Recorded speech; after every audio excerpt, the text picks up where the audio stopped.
So good morning guys. तो चलिए start करते हैं आज के यानी कि 19 अप्रैल के इंपॉर्टेंट करंट अफेयर्स को।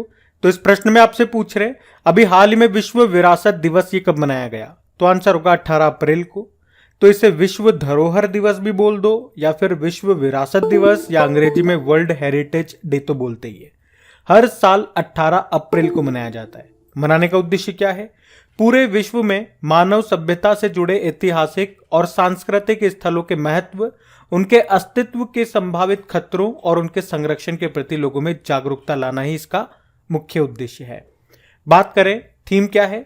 हेरिटेज चेंज, विरासत परिवर्तन। अच्छा, आप लोग उत्तर देना कि भारत में यूनेस्को की 40वीं विश्व विरासत स्थल कौन सी है, वर्ल्ड हेरिटेज साइट कौन सी है। दूसरे प्रश्न का उत्तर दो कि भारत का पहला विश्व विरासत स्थल कौन सा है। एक तो मैंने 40वां आपसे पूछा, टोटल 40 है तो 40वीं बताओ, और पहली कौन सी थी ये भी बताओ। चलो पहली मैं बताता हूं। पहली है महाराष्ट्र के अजंता केव्स। अब 40वीं तो आपको बताना पड़ेगा। और एक और प्रश्न का उत्तर दो कि दुनिया का पहला लिविंग हेरिटेज यूनिवर्सिटी ये कौन सा बना है। पश्चिम बंगाल की यूनिवर्सिटी है, मैंने हिंट दे दिया, बाकी उत्तर आप करो पूरा। अब इंपॉर्टेंट डे वाला क्वेश्चन है, चलो एक बार रिवाइज कर लें अप्रैल के इंपॉर्टेंट डेज। 1 अप्रैल को उत्कल दिवस, 2 अप्रैल को विश्व ऑटिज्म जागरूकता दिवस, 4 अप्रैल को अंतर्राष्ट्रीय खदान जागरूकता दिवस, 5 अप्रैल को राष्ट्रीय समुद्र दिवस और 5 अप्रैल को अंतर्राष्ट्रीय अंतरात्मा दिवस। फिर 6 अप्रैल को अंतर्राष्ट्रीय खेल दिवस, 7 अप्रैल को वर्ल्ड हेल्थ डे, 10 अप्रैल को वर्ल्ड होम्योपैथी डे, 11 अप्रैल को राष्ट्रीय सुरक्षित मातृत्व दिवस, 12 अप्रैल मानव अंतरिक्ष उड़ान का अंतर्राष्ट्रीय दिवस, 14 अप्रैल राष्ट्रीय अग्निशमन दिवस और 14 अप्रैल को विश्व चगास रोग दिवस, 15 अप्रैल को विश्व कला दिवस, 16 अप्रैल को हाथी बचाओ दिवस और 16 अप्रैल को ही वर्ल्ड वॉइस डे भी मनाया। तो अप्रैल के अभी तक के ये इंपॉर्टेंट डेज, इनको ध्यान रखना। बढ़ते हैं, चलिए फिर बताइए अभी दुनिया का सबसे बड़ा नार्को स्टेट ये कौन सा देश बन गया। तो आंसर होगा सीरिया। तो सीरिया ये दुनिया का सबसे बड़ा नार्को स्टेट बन गया है। अब आप सोच रहे होंगे कि इसका क्या मतलब हो गया। तो नार्को स्टेट का मतलब उस देश से है जो अपनी अर्थव्यवस्था चलाने के लिए नशे के निर्यात पर निर्भर है। मतलब उसकी अर्थव्यवस्था जो इकोनॉमी है वो नशे से चलती है। और सीरिया खासतौर पर एम्फेटिन जैसे टैबलेट का एक्सपोर्ट करता है, निर्यात करता है। इसे कैप्टागन या गरीबों का कोक भी कहा जाता है। तो नशे के निर्यात से होने वाली कमाई का सीरिया के विदेशी मुद्रा भंडार में 90% हिस्सा है। कैप्टागन ये एक टैबलेट है जो एम्फेटिन और कैफीन से बनाया जाता है और अंतर्राष्ट्रीय स्तर पर इस दवा के आयात और निर्यात, एक्सपोर्ट और इंपोर्ट और सेवन पर प्रतिबंध लगा हुआ है। एक्चुअली में एक जर्मन कंपनी हुआ करती थी जिसने इस दवा को बनाया था 1961 में। उसने इसे डिप्रेशन वगैरह से निपटने के लिए बनाया था। शुरुआती दिनों में इस एक टैबलेट की कीमत $1 हुआ करती थी। अब बात करोगे तो एक टैबलेट की कीमत 14 से लेके $20 तक होती है। प्रतिबंध लगा हुआ है, बैन लगा हुआ है इन पे। तो प्रतिबंधों की वजह से इसकी स्मगलिंग होती है और इस मामले में सीरिया इसका बॉस है। यही वजह है कि सीरिया आज नार्को स्टेट बन गया है और यहां बनने वाली दवाएं खासतौर पर खाड़ी देशों में एक्सपोर्ट की जाती है। बात सीरिया की हुई है। सीरिया की कैपिटल दमिश्क है। प्रेसिडेंट है बशर अल असद। अच्छा, क्या आप बता सकते हो अभी इंटरनेशनल बिग कैट्स अलायंस का संस्थापक सदस्य देश कौन सा बना? तो नेपाल बना। अभी ऑक्सफोर्ड मलेरिया वैक्सीन देने वाला पहला अफ्रीकी देश कौन सा बना? घाना। और उस वैक्सीन का नाम है 21 मैट्रिक्स एम। तो ये भी ध्यान रखना। बढ़ते आगे, चलिए फिर बताइए हाल ही में किस राज्य के कंबम पन्नीर धरा चाय को जीआई टैग मिला? तो आंसर होगा तमिलनाडु। तो तमिलनाडु के कंबम पन्नीर थर्रा चाय, जिसे कंबम अंगूर भी कहते हैं, इसे अभी जीआई टैग मिल गया है। इसे दक्षिण भारत के अंगूर के रूप में भी जाना जाता है और अंगूर की ये किस्म, जिसे मस्कट हैम्बर्ग के नाम से भी जाना जाता है, अपनी तीव्र वृद्धि और शीघ्र परिपक्वता के लिए जानी जाती है। इन पन्नीर अंगूर को पहली बार 1832 में एक फ्रांसीसी पुजारी ने तमिलनाडु में पेश किया था। ये अंगूर विटामिन, टार्ट्रिक एसिड और एंटीऑक्सीडेंट से भरपूर होते और ये कुछ पुरानी बीमारियों के जोखिम को कम करने में भी मदद करते हैं। वैसे तमिलनाडु के बारे में बता दूं आपको, ये केलों और फूलों का सबसे बड़ा उत्पादक है। अच्छा, जीआई टैग से काफी सारे प्रश्न बन रहे हैं अभी आपके, जैसे कि अभी मध्य प्रदेश की गोंड पेंटिंग को जीआई टैग मिला था। अभी जम्मू कश्मीर की बसोहली पेंटिंग को जीआई टैग मिला। बिहार के मरचा चावल को जीआई टैग मिला। बनारस पान को, बनारसी लंगड़ा आम को जीआई टैग मिला। छत्तीसगढ़ के धमतरी जिले के नागरी दूबराज चावल को जीआई टैग मिला। मध्य प्रदेश के रीवा जिले के सुंदरजा आम को जीआई टैग मिला तो मध्य प्रदेश के मुरैना जिले की गजक को मिला। अच्छा, अभी हिमाचल प्रदेश की कांगड़ा चाय को यूरोपीय जीआई टैग मिला था। और अभी जीआई रजिस्ट्री ने एक डेटा जारी किया, उसमें बताया कि वित्त वर्ष 2022-23 में सबसे ज्यादा केरल के प्रोडक्ट्स को जीआई टैग मिला था। कितने? 6 प्रोडक्ट्स को। जीआई मतलब ज्योग्राफिकल इंडिकेशन। अधिनियम आया 1999 में, लागू हुआ 2003 में, पहला जीआई टैग मिला था 2004 में पश्चिम बंगाल की दार्जिलिंग टी को। तो याद रखना ये पॉइंट्स बढ़ते आगे। चलिए फिर बताइए, हाल ही में किसने मैल्कम आदिसेशिया पुरस्कार 2023 जीता? तो आंसर होगा उत्साह पटनायक। तो प्रसिद्ध अर्थशास्त्री हैं उत्साह पटनायक, जिन्होंने 2023 के लिए मैल्कम आदिसेशिया पुरस्कार जीता है। ये पुरस्कार हर साल भारत में उत्कृष्ट सामाजिक वैज्ञानिकों को सम्मानित करने के लिए Malcolm and Elizabeth Adiseshiah trust के द्वारा दिया जाता है। यह पुरस्कार भारत में सामाजिक विज्ञान के क्षेत्र में असाधारण योगदान के लिए दिया जाता है और इस पुरस्कार का नाम एक अर्थशास्त्री और सामाजिक वैज्ञानिक मैल्कम एस आदिसेशिया के नाम पर रखा गया, जिन्होंने भारत के आर्थिक नीतियों के विकास में महत्वपूर्ण भूमिका निभाई। बाकी आप जानते हो, अभी 2022 के लिए 32वां व्यास सम्मान मिला ज्ञान चतुर्वेदी को, उनके उपन्यास पागलखाना के लिए।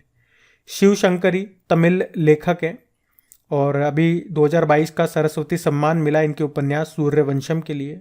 और लुइस कैफरेल्ली गणित के लिए एबेल पुरस्कार मिला इनको। तो ये नाम भी इंपॉर्टेंट है, आपके ध्यान रखना। बढ़ते आगे।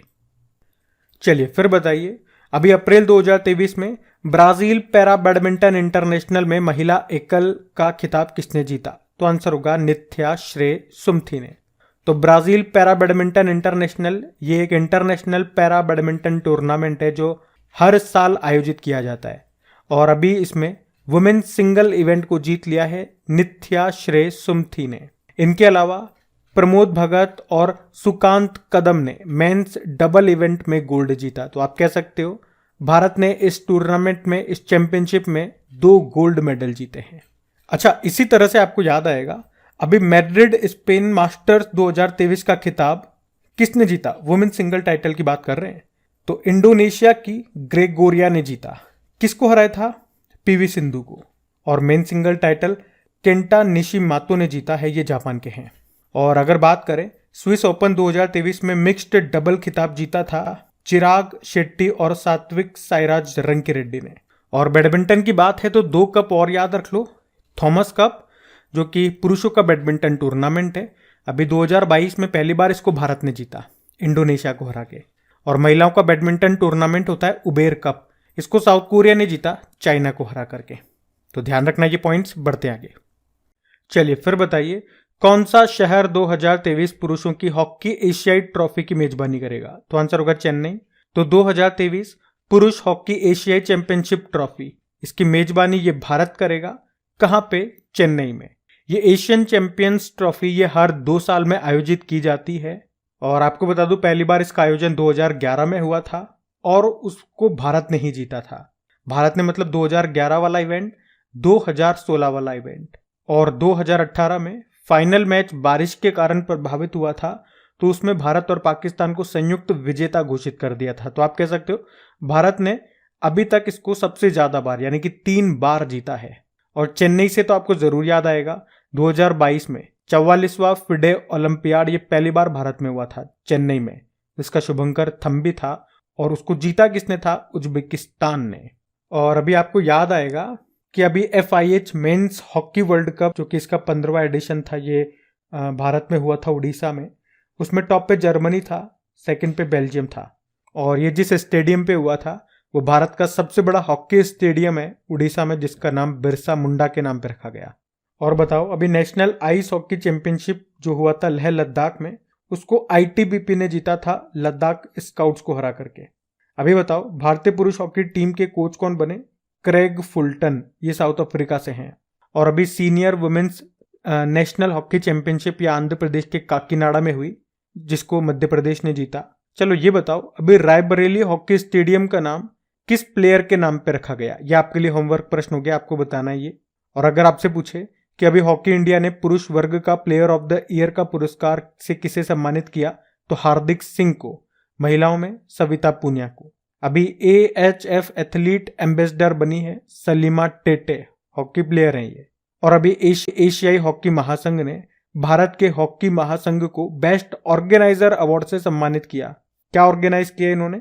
जो अभी मेंस हॉकी वर्ल्ड कप हुए थे ना उड़ीसा में, उसी को। और 2 नाम और याद रखना, एक तो हॉकी इंडिया के नए अध्यक्ष बन चुके हैं दिलीप टिर्की नाम है, और एक अंतरराष्ट्रीय हॉकी महासंघ के अध्यक्ष मोहम्मद तैयब इकराम बने हैं। याद रखना ये सारे पॉइंट्स बढ़ते हैं आगे। चलिए फिर बताइए, अभी संगठन से समृद्धि योजना का उद्देश्य क्या है, जिसको अभी भारत सरकार ने शुरू किया? तो आंसर होगा सेल्फ हेल्प ग्रुप, स्वयं सहायता समूहों के माध्यम से ग्रामीण महिलाओं को सशक्त बनाना। तो अभी भारत सरकार ने संगठन से समृद्धि नाम से एक नई योजना को शुरू किया, और इस योजना का अगर पूछो कि शुभारंभ किसने किया, तो हमारे ग्रामीण विकास मंत्री गिरिराज सिंह ने। जिसका उद्देश्य क्या है? सीमांत ग्रामीण महिलाओं को स्वयं सहायता समूहों सेल्फ हेल्प ग्रुप्स में शामिल करना, ताकि उन महिलाओं को सशक्त बनाया जा सके। सरकार उन्हें अपना व्यवसाय शुरू करने और विस्तार करने में मदद करने के लिए वित्तीय सहायता भी देगी।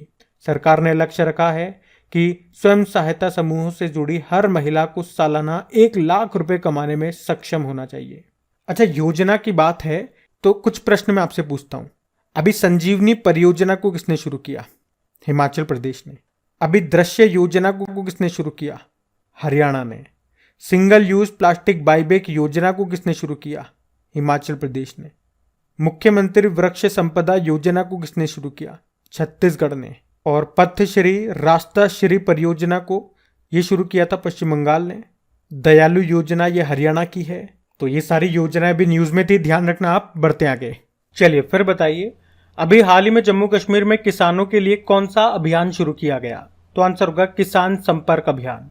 तो अभी जम्मू कश्मीर के कृषि उत्पादन विभाग ने किसानों के लिए ये किसान संपर्क अभियान शुरू किया है। इस अभियान का उद्देश्य है क्षेत्र के किसानों को व्यापक सहायता प्रदान करना, और ये अभियान जम्मू कश्मीर के सभी जिलों में शुरू किया गया है, और किसानों को कृषि और उससे संबंधित गतिविधियों के विभिन्न पहलुओं पर जानकारी, प्रशिक्षण और मार्गदर्शन इसमें प्रदान किया जाएगा।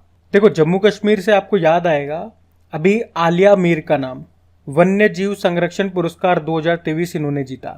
एशिया का सबसे बड़ा ट्यूलिप गार्डन कहाँ बना? जम्मू कश्मीर के श्रीनगर में।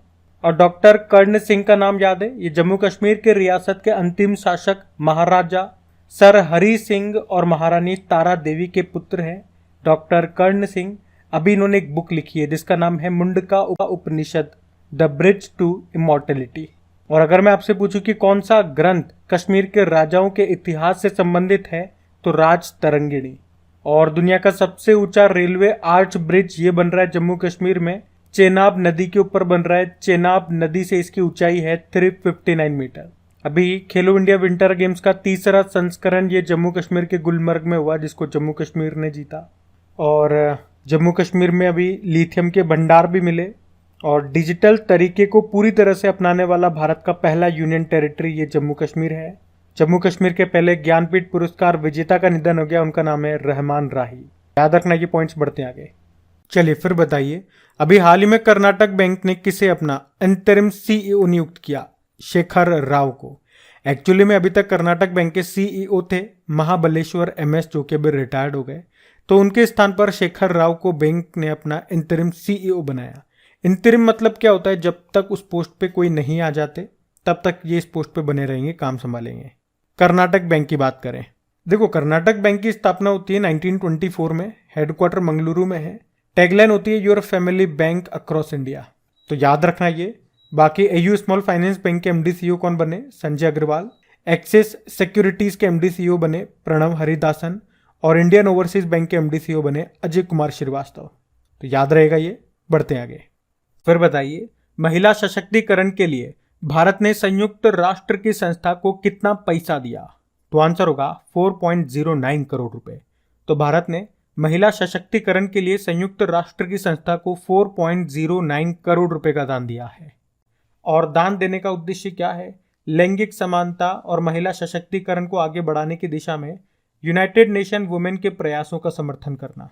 तो यूनाइटेड नेशन वुमेन इस फंड का उपयोग भारत में महिलाओं के आर्थिक सशक्तिकरण, नेतृत्व और सामाजिक समावेश को बढ़ावा देने वाले कार्यक्रमों और पहलों यानी कि इनिशिएटिव्स को लागू करने में इस फंड का इस्तेमाल करेगा।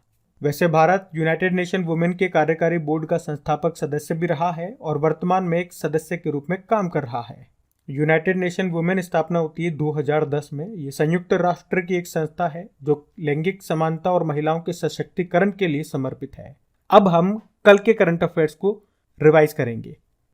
तो पहला प्रश्न आपसे पूछा, अभी हाल ही में किस बैंक ने अपने रिटेल टर्म डिपॉजिट योजना अमृत कलश को फिर से शुरू किया? एसबीआई ने। अगला प्रश्न है, स्पेस एक्स ने दुनिया का सबसे बड़ा और शक्तिशाली रॉकेट लॉन्च किया है, उसका नाम बताओ? स्टारशिप। फिर आपसे पूछा, विश्व होमोफिलिया दिवस कब मनाया? 17 अप्रैल को। अगला प्रश्न है, कौन सा देश अंतरराष्ट्रीय बिग कैट्स अलायंस का संस्थापक सदस्य बना? नेपाल। फिर बताओ, अंतरराष्ट्रीय उड़ान सुरक्षा मानकों में भारत कौन से स्थान पर रहा? पहले।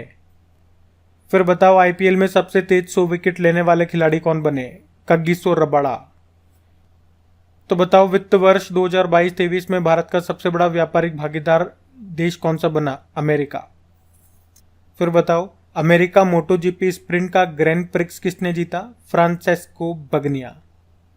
अगला प्रश्न है, 100 साल से अधिक समय के बाद ऑस्ट्रेलिया का सबसे बड़ा शहर कौन सा बना? मेलबर्न।